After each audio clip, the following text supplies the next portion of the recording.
नमस्कार श्रोते हो, वेट लॉस माझा या मालिकेत मी चित्रा खरे तुमचं स्वागत करते. हेल्दी वेट लॉस करणं, सुडौल फिगर मिळवणं किंवा डायबेटीज आटोक्यात आणणं या विषयांवर आपल्याला मार्गदर्शन करतायत प्रसिद्ध फिटनेस तज्ज्ञ वृषाली मेहेंदळे. नमस्कार वृषालीताई. नमस्कार वृषालीताई, मागच्या वेळेला एका भागामध्ये तुम्ही वेट ट्रेनिंगचे फायदे आणि तोटे सांगितलेत. या पार्श्वभूमीवर तुमचा वेट ट्रेस पॅटर्न जास्त चांगला आणि टिकाऊ वेट लॉस का देऊ शकतो ते सुद्धा तुम्ही सांगत होतात. ते पुन्हा एकदा. ते सुरू करण्यापूर्वी काही गोष्टी स्पष्ट करते. वेट ट्रेनिंग वाईट आहे असं माझं मत कधीच नव्हतं आणि नाही. तो एक परिपूर्ण व्यायाम प्रकार आहे. मात्र बहुतेक लोक वेट ट्रेनिंग हे चुकीच्या पद्धतीने करतात आणि म्हणून त्यांना अपेक्षित रिझल्ट मिळत नाहीत. दुसरं म्हणजे वेट ट्रेनिंगसाठी आयुष्यभर जिम मध्ये जावं लागतं, तर त्या उलट माझे व्यायाम एकदा शिकले की नंतर ते घरी किंवा कुठेही करता येतात. त्यासाठी कोणतीही मशीन्स किंवा साधनं लागत नाहीत. तेव्हा श्रोते हो, कोणताही गैरसमज करून घेऊ नकात. उलट माझ्याकडे वेट लॉस झाल्यानंतर ज्यांना बॉडी बिल्डिंगची आवड आहे त्यांनी वेट ट्रेनिंग कसं करावं याचं मी स्वतः मार्गदर्शन करते. एनिवे, आपण वेट ट्रेस पॅटर्नचे फायदे बघत होतो. मागच्या एका भागात मी सांगितल्याप्रमाणे प्रत्येकाची जाडी ही शरीराच्या वेगवेगळ्या भागांमध्ये कमी जास्त प्रमाणात एकवटलेली असते. त्यामुळे शरीराला बेढप आकार येतो. आता बहुतेक पुरुष हे सेंट्रल बॉडीमध्ये किंवा पोटामध्ये जाड असतात, तर बहुतेक बायका या लोअर बॉडीमध्ये म्हणजे कंबर, पोट, सीट आणि मांड्यांमध्ये जाड असतात. अर्थात काही जण टॉप टू बॉटम म्हणजे हवा भरलेल्या फुग्यासारखेही जाड असतात. आता जाडी कमी करणं म्हणजे वेट लॉस करणं हे अगदी खरंय, पण विचार करा की त्यामुळे तुमचा बेढपपणा कमी होतो का? समजा तुम्ही 10 किलो वेट लॉस केलात तरी त्यातला मॅक्सिमम वेट लॉस हा तुमच्या पोटातूनच होईल किंवा बायकांच्या बाबतीत तो फक्त लोअर बॉडी मधूनच होईल याची काही शाश्वती कोणत्याही व्यायामामधून किंवा इतर पर्यायांमधून तुम्हाला मिळते का? तर नाही. तुमचा 10 किलो वेट लॉस होताना शरीराचे कोणते भाग किती कमी होतील यावर तुमचं काहीही नियंत्रण राहू शकत नाही. भरपूर वेट लॉस झाला पण माझं पोट पाहिजे तसं कमी झालं नाही किंवा बायकांच्या बाबतीत माझं सीट कमीच झालं नाही, असे अनेक जण माझ्याकडे रोज ऍडमिशन घेतात. याचं कारण वेट लॉस करताना शरीराचा बेढपपणा कमी करणं ही तर माझ्या विट्रेक्स पॅटर्नची स्पेशालिटी आहे. म्हणजे नुसताच वेट लॉस नाही तर बेढपपणा कमी झाला पाहिजे. एक्झॅक्टली. फक्त अप्पर बॉडी, सेंट्रल बॉडी, फक्त लोअर बॉडी आणि ओव्हरऑल बॉडी म्हणजे ओबेसिटी रिडक्शन प्रोग्राम ह्या माझ्या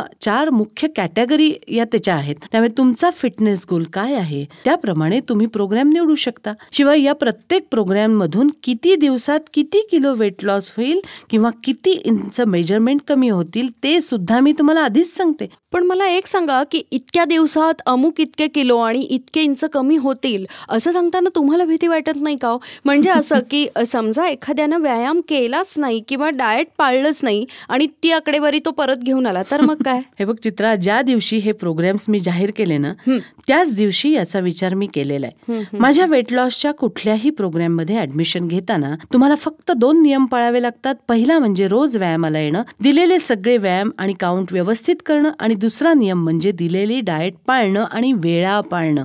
तसंच डायबिटीसच्या प्रोग्राम मध्ये अजून एक नियम म्हणजे वेळोवेळी फास्टिंग आणि पीपी ब्लड शुगरच्या टेस्ट करून त्याचे रिपोर्ट मला देणं. अगदी बरोबर आहे. म्हणजे मी जे विचारते ते की लोक व्यायाम तुमच्या समोर करतात तेव्हा मी समजू शकते, पण घरी जाऊन डाएट पाळतायत की नाहीत हे तुम्हाला कसं समजतं? सांगते. एक तर मी प्रत्येकाला त्याच्या आवडीची आणि पोट भरतील अशी डाएट देते. त्यामुळे सहसा कुणालाही डाएट करायचा कंटाळा येतच नाही. आणि एकदा वेट लॉस व्हायला लागल्यानंतर बहुतेक जण डाएट हे आपोआप फॉलो करतात.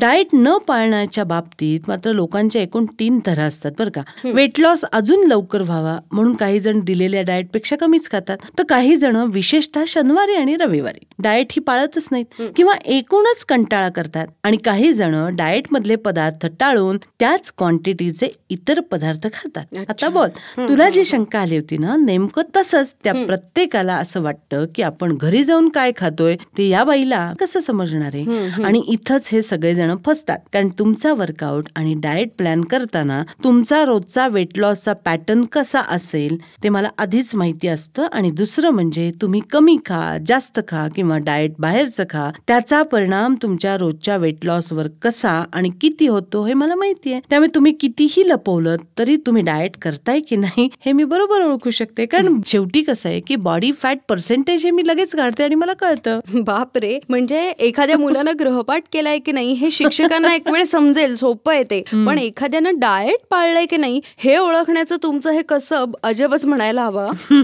अर्थात त्यामागे तुमची तपश्चर्या आहे हे नक्कीच. आता मला सांगा वृषालीताई, की upper body, central body, lower body किंवा ओव्हरऑल बॉडी ओबेसिटी रिडक्शनसाठी ॲडमिशन घेतल्यावर तुम्ही प्रत्येकाला वेगवेगळे व्यायाम देता का? अर्थातच. शिवाय डायबिटीस कंट्रोलसाठी तर माझा वर्कआउट पूर्ण वेगळा असतो.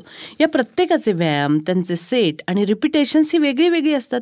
शिवाय मी, माझा मुलगा विक्रम आणि माझा सिनियर स्टाफ असे सगळेजण प्रत्येक आठवड्याला अगदी प्रत्येकाच्या प्रगतीचा रिव्ह्यू घेतो. मग त्याप्रमाणे आम्ही आमच्या व्यायामामध्ये किंवा डाएटमध्ये बदल करतो आणि प्रत्येकाचा वीकली प्रोग्रेसचा रिव्ह्यू आणि त्यासाठी मी करत असलेले बदल याची कॉपी करणं कसं बरं जमेल?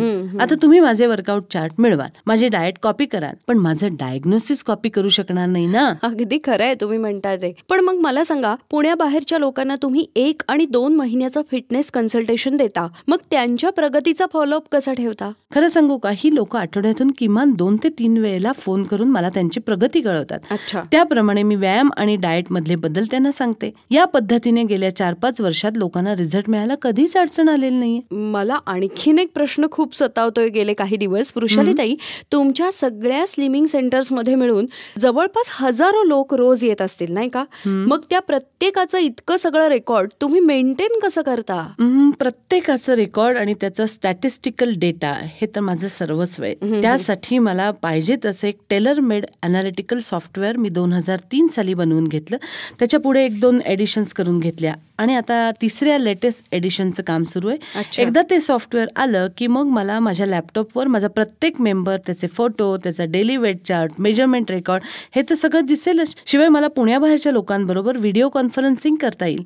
शिवाय माझ्या मेंबर्सना माझ्या वेबसाईटवरून लॉग इन करून त्यांचं माझ्या इथलं सगळं रेकॉर्डही पाहता येईल. दुसऱ्या बाजूला माझ्या रिसर्चसाठी आणि पेटंटच्या कामासाठी आवश्यक असलेला माझा आजवरच्या हजारो क्लायंट्सचा संपूर्ण स्टॅटिस्टिकल आणि अनालिटिकल डेटा सुद्धा मला मिळतोय. त्याच्यानंतर माझे काही मोठे प्लॅन्स आहेत, पण ते आता सांगणं योग्य ठरणार नाही. वृषालीताई, तुमच्या सगळ्या पुढच्या रिसर्चच्या कामासाठी आणि तुमच्या व्यवसायाच्या विस्तारासाठी मी माझ्यातर्फे आणि आपल्या श्रोत्यांतर्फे तुम्हाला आत्ताच शुभेच्छा देते. थँक्यू. श्रोते हो, तुमच्यापैकी अनेक जण माझे आत्ता किंवा पूर्वीचे मेंबर असतील किंवा भविष्यात होणारही असतील.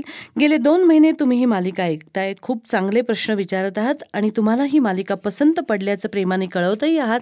तुम्ही मला दिलेल्या अभूतपूर्व प्रतिसादाबद्दल मी तुमचे मनापासून आभार व्यक्त करीत आहे. वेट लॉस, फिटनेस आणि डायबिटीस कंट्रोल ही माझी आवड आहे आणि नंतर तो माझा व्यवसाय आहे. पण मला तुम्हाला काही वेगळंच सांगायचंय.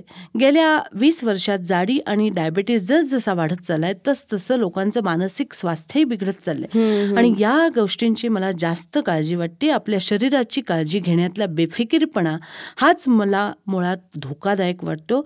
आज मजा करू, उद्याचं उद्या बघू, ही आजकाल जास्तीत जास्त प्रमाणात आढळणारी जी वृत्ती आहे ना, ती निश्चित चांगली नाहीये ग. आयुष्यभर दिवसाचे 24 तास आपल्याला शरीराकडून चांगली साथ अपेक्षित असते. मग दिवसाकाठी फक्त 1 तास त्याच्यासाठी खर्च करायला मात्र आपल्या जीवावर काय येतं? व्यायाम टाळून फिटनेस मिळवण्यासाठी आपण वेगवेगळ्या शॉर्टकटच्या मागं का धावतो हो? तसं करून मिळालेले रिझल्ट टिकत नाहीत किंवा त्यांचे काहीही साईड इफेक्ट्स होतात हे आपल्याला दिसत नाही का? श्रोतेहो, अशा अनेक गोष्टींचा विचार तुम्ही करावा असं मला वाटतं. फिटनेसच्या बाबतीत तुम्ही काही साध्या गोष्टी लक्षात ठेवा. तुमचं फिटनेसचं ध्येय हे विचार करून ठेवा, ते अवास्तव नसावं. त्यासाठी तुम्ही जो मार्ग निवडाल त्याच्या फायद्या आणि तोट्यांचा अभ्यास करा. इतरांशी स्वतःची कधीही तुलना करू नका. जगण्यासाठी खा, खाण्यासाठी जगू नका आणि सगळ्यात महत्त्वाचं म्हणजे मानसिक ताणतणाव टाळण्यासाठी युद्ध पातळीवर प्रयत्न करा. सध्याच्या बहुतेक आजारांचं मुख्य मेंटल स्ट्रेस हेच कारण आहे असं माझं ठाम मत आहे. पुन्हा एकदा धन्यवाद. वृषाली, ते अतिशय महत्त्वाचं असं आता तुम्ही सांगितलंय की मेंटल स्ट्रेस कसा कमी होईल याकडे लक्ष दिलं पाहिजे आणि रोज किमान काही वेळ स्वतःच्या शरीरासाठी प्रत्येकानं काढला पाहिजे. श्रोते हो, तुम्हालाही तुमचा वेट लॉस करायचा असेल किंवा असं व्यवस्थित कन्सल्टेशन घ्यायचं असेल, तिथल्या प्रोग्राम्सच्या अधिक माहितीसाठी 9422323461 किंवा 9527734613 किंवा 9527730493 या क्रमांकांवर आजच संपर्क साधा. तसंच त्यांच्या www.vrushalyslimming.com या वेबसाईटला भेट द्या. तोपर्यंत फिट रहा, खुश